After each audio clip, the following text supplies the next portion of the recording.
Thought for the day. Your brain has one function: to do exactly what you've told it to do. Welcome to 7 Minutes for Yourself. I'm Christina Aina, and I'm so glad you've joined me for what I believe will be 7 of the most enriching minutes of your day. Let's take this time to reconnect with ourselves and improve our well-being. In today's episode of 7 Minutes for Yourself, we're discovering some simple steps to improve our cognitive function, as well as improve our overall mental health. Have a listen. First step you want to look at, or first area you can look at, are physical strategies. Sleep is important, quality and quantity. Even adults need 7 to 9 hours of quality sleep. That means sleeping through the night. That means controlling for any obstructive sleep apnea. That means not getting up throughout the night to go pee. You need that good quality solid sleep. And I have lots of videos on the YouTube channel on sleep. Circadian rhythms, that's not the same as sleep. Circadian rhythms actually regulate a lot of stuff in your body. And when your circadian rhythms are out of whack, it is going to impair your sleep, but it's also going to impair your immunity and your cognitive functioning. When you're not getting quality sleep, when you're not getting enough deep sleep, then your body isn't able to clear out the adenosine from your brain that builds up throughout the day, which leaves you feeling kind of groggy and foggy the next day. Nutrition and hydration are also really important for cognitive functioning. Dehydration, even as little as 1%, contributes to a decline in cognitive functioning. They've also found that B vitamins, which are water soluble, and omega-3s tend to be very important for nutrition for cognitive functioning. Along with that, and I'm going to jump down to inflammation, is eating an anti-inflammatory diet.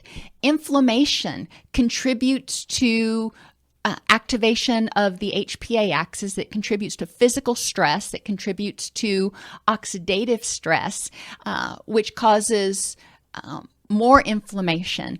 And that can cause the depletion or the paring back of neurons because it creates a neurotoxic environment.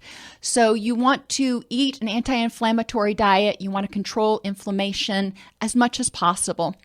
And finally, oxygenation.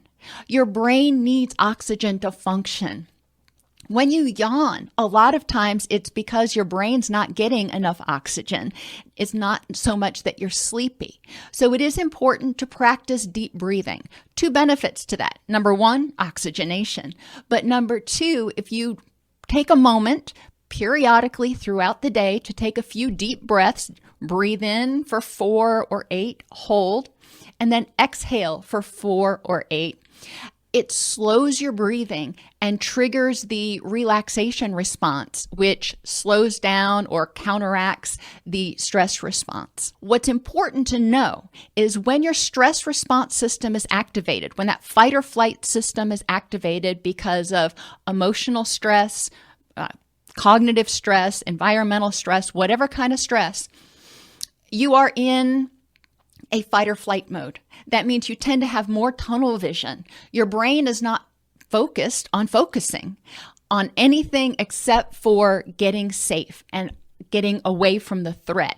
So if you need to concentrate, it's going to be more difficult when you are under stress, even chronic low-grade stress, when you're depressed, when you're anxious, when you're angry, or even when you've experienced trauma or grief. When you are in a dysphoric, as we say, frame of mind, that often indicates the HPA axis is activated, that threat response system is activated. So you're going to have more difficulty focusing on other things. Your memory's not going to be all that it could be because guess what? Your brain is focused on fight or flee. When we learn, we need to get the information into our brain. We need to get it in somehow. Then we need to conceptualize it, figure out kind of what does it mean to me. But in order to commit it to memory, in order to be able to really use it effectively, we have to care about it. Think about the stuff that you learned in high school or in college when you were cramming for a test. You didn't care about it. You just wanted to remember it long enough to pass the test, and then it was in one ear and out the other. Same thing with phone numbers these days, because it's all stored in our mobile devices. A lot of us don't care enough to memorize phone numbers because we know that it's going to be somewhere where we can look it up. In order to trigger those aspects of your brain that are engaged in committing things to long-term memory, you need to figure out why it matters. Why do you care about this? Why is it important to remember these things? So a journaling prompt before we go to the next slide. In the past, when you were able to think clearly and focus, more easily problem solve, what was different? That concludes today's episode of 7 Minutes for Yourself. Please take a moment to rate and review the show on Apple Podcasts. Today and every day with your kiddo is a gift. Enjoy it. Thanks for tuning in.